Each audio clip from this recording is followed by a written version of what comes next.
Hello listeners and readers, welcome back to hello slow stories world అబ్బా. ఈరోజు మన channel కోసం నేను కంటిన్యూటీ చేస్తున్న మరో స్టోరీ వచ్చేసి చెలి నీవెవ్వరే పార్ట్ 4 అబ్బా. ఈ కథలోని ముందరి భాగాలు చూడని వాళ్ళ కోసం కామెంట్స్లో లింక్స్ ఇచ్చా. అలాగే మన ఛానల్లో ప్రసారం అవుతున్న ప్రతి కథకు ప్లేలిస్టులు ఉన్నాయి అబ్బా.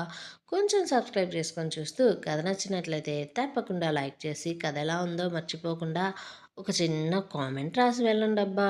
మరి మనం ఈరోజు కథలకు వెళ్ళిపోదామా?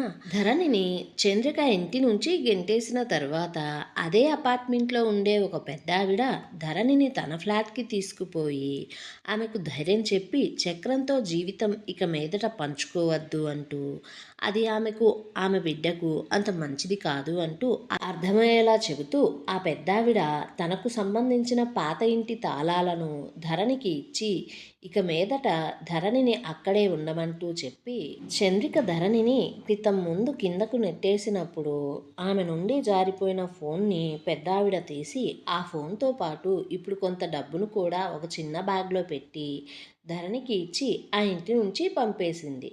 అయితే సమయం అప్పటికే రాత్రి 8 దాటిపోయింది. కాకపోతే ఆ ఇల్లు ఆ ప్రాంతానికి దగ్గర కావడంతో ధరణిని ఒంటరిగా పంపింది. ధరణి అలా ఆటో ఎక్కి తన జీవితంలో జరిగిన ప్రతి సంఘటనను తలుచుకుంటూ చక్రంతో ప్రేమ, పెళ్ళి, వారి బంధం, ఇంకా ఆమె కంపెనీ కోసం పడ్డ కష్టం ఇలా ప్రతిదీ కూడా గుర్తు చేసుకుంటూ అంతలా ప్రేమించిన చక్రం ఆమెను ఎలా ఇంతలా మోసం చేశాడో తెలియక ఆమె మనసు ఇంకా వేదన పడుతూ ఉంటే అమ్మమ్మ చెప్పిన మాటలు మాత్రం ధరణి చెవిలో తిరుగుతూనే ఉన్నాయి. ఆమె మనసును బండలా మార్చడానికి చూస్తూ ఉన్నాయి.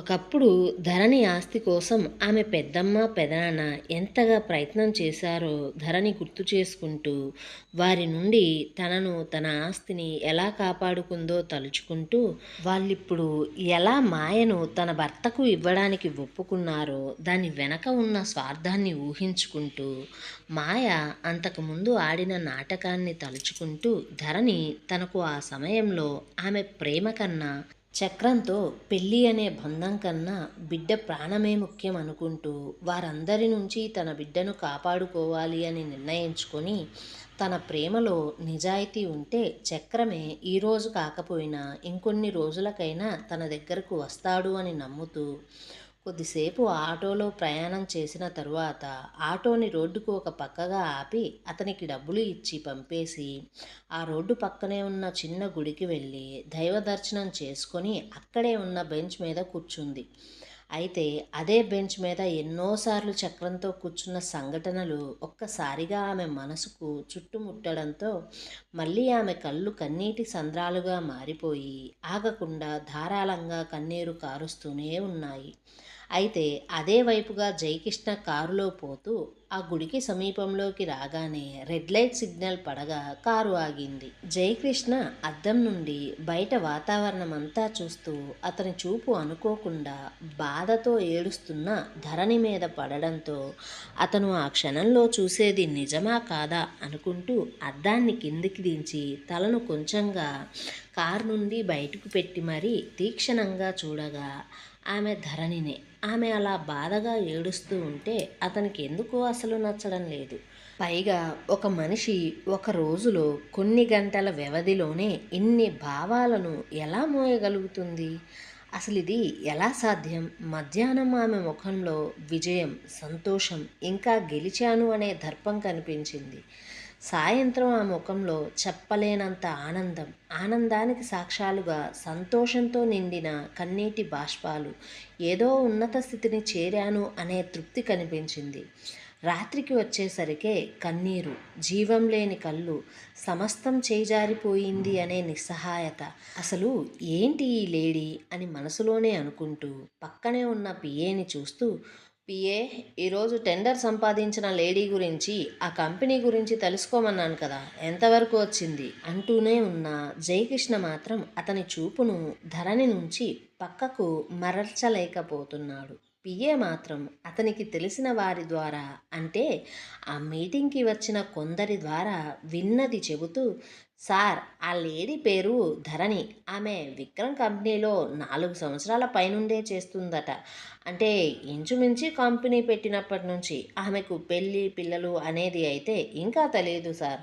ఒకవేళ ఆమె పెళ్లి చేసుకొని ఉంటే రాత్రింబగళ్ళు ఆ కంపెనీ కోసం ఎందుకు అలా కష్టపడుతుంది చెప్పండి సార్. ఎప్పుడు చూడు వర్క్ వర్క్ అంటూనే ఉంటుందట. పైగా ఆ లేడీ కాంట్రాక్ట్లో కూడా కేవలం కంపెనీ తరపున వచ్చిన సెక్రటరీ ప్లేస్లోనే సైన్ చేసింది. నిజం చెప్పాలి అంటే అలాంటి లేడీ ఖచ్చితంగా మన కంపెనీలో కూడా ఒకరు ఉండాలి సార్ అంటుంటే జయకృష్ణ అలాంటి లేడీనే ఎందుకు, ఆ లేడీనే పిలిస్తే సరిపోతుంది కదా అనగానే పిఏ అయ్యో సార్ ఏంటి అలా అన్నారు, అసలు అది ఎలా సాధ్యమవుతుంది సార్ అంటుంటే జయకృష్ణ మాత్రం ఆమెకు మన కంపెనీ నుంచి జాబ్ ఆఫర్ ఇద్దాం కాబట్టి ఆ లేడీని ఎలా కాంటాక్ట్ చేయాలో ఒకసారి ఆలోచించు. నువ్వే అన్నావు కదా అలాంటి లేడీ మన కంపెనీలో ఉంటే మంచిదని, అందుకే చెప్తున్నా అంటూ అతనితో చెబుతూ ఉంటే ఈలోపే గ్రీన్ సిగ్నల్ పడడంతో కార్ అక్కడి నుంచి కదిలి వెళ్ళిపోయింది. కానీ జయకృష్ణ తన కంటి చూపు ఉన్న మేర ధరణి అతని చూపు నుంచి కనుమరుగు అయిపోయేంత వరకు ఆమెనే చూస్తూ ఉన్నాడు. ధరణి సొంత కంపెనీ వారికి తప్ప బయట మరే కంపెనీ వారికి కూడా, అలాగే బిజినెస్ పీపుల్స్కి కూడా ధరణి చక్రం భార్యాభర్తలు అనే విషయం తెలియదు. ఎందుకంటే వారు ఎప్పుడూ కలిసి ఏ పార్టీలకు బిజినెస్ మీటింగ్లకు అస్సలు వెళ్ళలేదు. చంద్రిక ధరణికి ఏ కొంచెం ఖాళీ సమయం దొరికినా సరే ఎప్పుడు చూడు ఇంట్లో తనతో బండ చాకిరీ చేయిస్తూ ఉంటుంది. కొడుకు కోడలితో ఎక్కువ అన్యూన్యంగా ఉంటే ఎక్కడ తన మాట వినకుండా చేదాటిపోతాడో అనే భయంతో చంద్రిక ధరణిని చక్రాన్ని సరదాగా కూడా గడపనివ్వకుండా చూస్తూ ఉంటుంది. ఇక బిజినెస్ పార్టీలకు చక్రం ఎప్పుడూ కూడా ఒంటరిగా పోతూ ఉంటాడు. ఎందుకంటే అతను ఎప్పుడూ కూడా అటెండ్ అయ్యే పార్టీలు ఆల్కహాల్తో నిండిపోతాయి కాబట్టి. ఇక వాళ్ళ పెళ్లి రోజు పుట్టినరోజు విషయాల గురించి మాట్లాడుకునే సమస్యే లేదు. చిన్న చిన్న పార్టీలు ఫంక్షన్లు చేసుకుందామన్నా సరే చంద్రిక ధరణికి బంధువులు ఎవరూ లేరు అంటూ, ఏ ఫంక్షన్ పెట్టినా ఆమె వల్ల ఎలాంటి లాభం ఉండదు అంటూ, ఖర్చు తప్ప తన వల్ల రాబడి ఉండదు అని, ఆమెను ఎవ్వరూ లేని అనాథ అంటూ అవమానిస్తూ డబ్బులు దండగ చేయడం ఎందుకు అని ఎలాంటి పార్టీలను ఫంక్షన్లను అస్సలు చేయనిచ్చేది కాదు. అందుకే ప్రపంచానికి ధరణి చక్రం బంధం పెద్దగా తెలియదు. ధరణి కూడా ఎప్పుడూ తన ప్రొఫైల్ని లోగా మెయింటైన్ చేస్తూ చాలా సింపుల్గా ఉంటుంది. తనకంటూ ఉన్న ఒకే ఒక్క ఫ్రెండ్ అనుష, ఆమె కూడా ఇప్పుడు ఆ సిటీలో లేదు, కెనడాలో ఉంది. ధరణి అలా ఆ రాత్రి సమయంలో చాలాసేపటి వరకు ఆ గుడి దగ్గరే కూర్చొని చివరికి బామ ఇంటి దగ్గరికి వెళ్ళి అక్కడ కూడా జరిగిందంతా తలుచుకుంటూ ఏడుస్తూ ఏడుస్తూ ఎప్పటికో నిద్రలోకి జారుకుంది. అయితే ఇంకోవైపు మాయ చక్రాన్ని ధరణికి విడాకులు ఇవ్వమంటూ అడగ్గా చక్రం అందుకు తిరస్కరించగానే మాయ అటుగా వెళ్తున్న నర్స్ చేతిలోని ట్రేలో ఉన్న సర్జికల్ నైఫ్ తీసుకొని తన చేతిని కట్ చేసుకొని అదే నైఫ్తో మరొక చేతిని కూడా కట్ చేసుకొని క్షణం వ్యవధిలోనే ఆ నైఫ్ని తన గొంతు మీద పెట్టుకొని, చూడు చక్రం, నాకు నువ్వంటే పిచ్చి ప్రేమ, అందుకే నీకు పెళ్ళైంది అని తెలిసినా నా ప్రేమను చంపుకోలేక నీతో గడపడం తప్పు అని తెలిసినా సరే నీ మీద గుడ్డి ప్రేమతో నువ్వు నా శరీరం కావాలి అనుకున్న ప్రతిసారి నీ కింద నేను నలిగిపోతూనే ఉన్నా. అప్పుడు నువ్వు నన్ను అనుభవిస్తూ దానికి విడాకులు ఇస్తాను అంటూ ఎన్నోసార్లు నన్ను రెచ్చగొడుతూ చెప్పావు కదా. నేను తల్లిని అయ్యానని తెలిసి నీ బిడ్డ కోసం నా మెడలో గుట్టు చప్పుడు కాకుండా తాళి కట్టేశావు. నేను కూడా నీ ప్రేమ కోసం మన బిడ్డ కోసం కట్టించుకున్నా. కానీ ఇప్పుడు ఇదంతా అబద్ధం అంటున్నావు. పైగా ఆ కాంట్రాక్ట్ కోసం ధరణి ఇంకా నీకు కావాలి అంటున్నావు. విడాకులు ఇవ్వను అంటున్నావు. అంటే నువ్వు నన్ను మోసం చేస్తున్నావా, లేదా ఉంచుకున్న దానిలా ట్రీట్ చేస్తున్నావా అంటూ ఉంటే చక్రానికి మాయ చేసిన పని చూస్తుంటే భయం వేస్తుంది. ఎందుకంటే ఆమె రెప్పపాటు కాలంలోనే చేయాల్సిందంతా చేసేసింది. రెండు చేతులను చాలా లోతుగా కోసేసుకోవడంతో అప్పటికే చాలా రక్తం పోతుంది. పైగా ఆమె ఆ సమయంలో కడుపుతో ఉంది. అలాంటి సమయంలో మాయ ఇలా ఏమీ ఆలోచించకుండా చేయడంతో చక్రానికి ఒక్కసారిగా తన బిడ్డ గురించి తలుచుకుంటూ గుండె ఆగిపోయినట్లుగా అయ్యి ఆమెను ఎలా ఆపాలో తెలియక, మాయా మాయా ప్లీజ్ మాయా నువ్వు ఇలా చెయ్యకు, నీకు ఏది కావాలంటే అది నేను చేస్తా. ప్లీజ్ నువ్వు ముందు ఆ నైఫ్‌ని పక్కన పెట్టు. నేను ధరణికి విడాకులు ఇవ్వాలి. అంతేనా? సరే ఇస్తా. విడాకులు ఇస్తా. కాంట్రాక్ట్ కోసం వేరే దారిని ఆలోచిస్తా. ప్లీజ్ మాయా ప్లీజ్ నువ్వు ముందు నైఫ్‌ని నాకు ఇచ్చేసేయి. నా మాట విను. నన్ను నమ్ము అంటూ ఆమెకు కంగారుగా కావాల్సింది చేస్తానంటూ ఒప్పుకుంటూ ఆమె చేతిలోని కత్తిని తీసుకొని పక్కకు పడేసి అది హాస్పిటల్ కావడంతో ఆమెకు వెంటనే తగిన ట్రీట్మెంట్ని ఇప్పించాడు. అయితే అదే విషయాన్ని చక్రం తల్లికి ఫోన్ చేసి చెప్పి రాత్రి హాస్పిటల్లోనే ఉండమన్నారు అంటూ భోజనం తీసుకుని రా అంటూ అడగ్గా చంద్రిక అందుకు సరే అంటూ ధరణి ఎంతో ప్రేమతో చేసిన వంటలన్నీ సర్దుకొని హాస్పిటల్కి వెళ్ళింది. అయితే అక్కడ మాయను అలా చూస్తూ ఆమె కడుపులో బిడ్డకు ఏమైపోతుందో అన్న భయంతో చంద్రిక కొడుకు చేసిన పనికి తిడుతూ, రేయ్ నేను నీకు 2 రోజుల సమయం ఇస్తున్నా.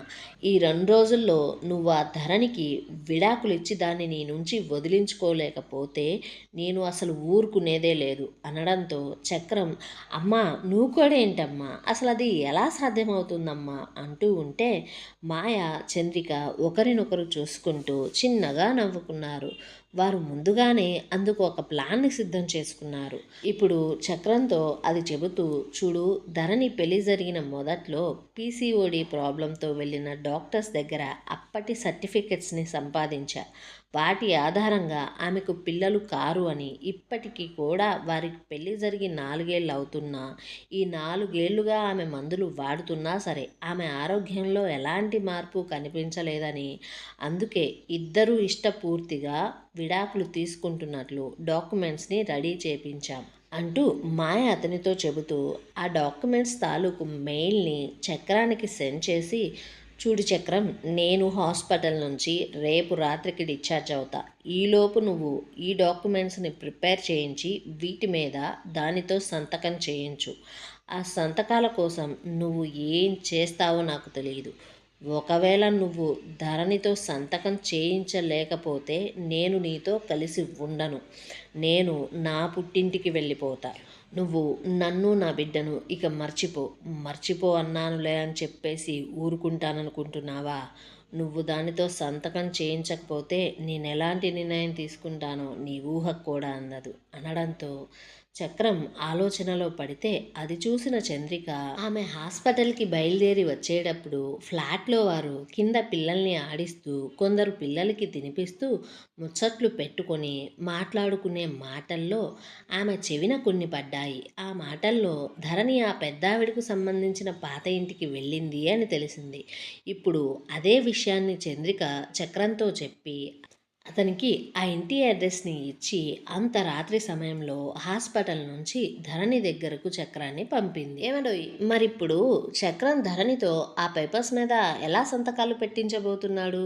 తన ప్రేమ నిజమైనదైతే చక్రం ఎప్పటికైనా తన కోసం వస్తాడు అనుకుంటూ ఎదురు చూస్తున్న ధరణి చక్రంతో విడాకులకు అసలు ఒప్పుకుంటుందా?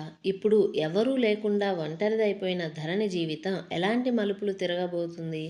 ఈ ప్రశ్నల సమాధానం కోసం మన ఛానల్ని సబ్స్క్రైబ్ చేయండి. ఈ వీడియోని లైక్ చేయండి. కథ నచ్చితే ఓ బుల్లి కామెంట్ చేయండి అబ్బా కొంచెం.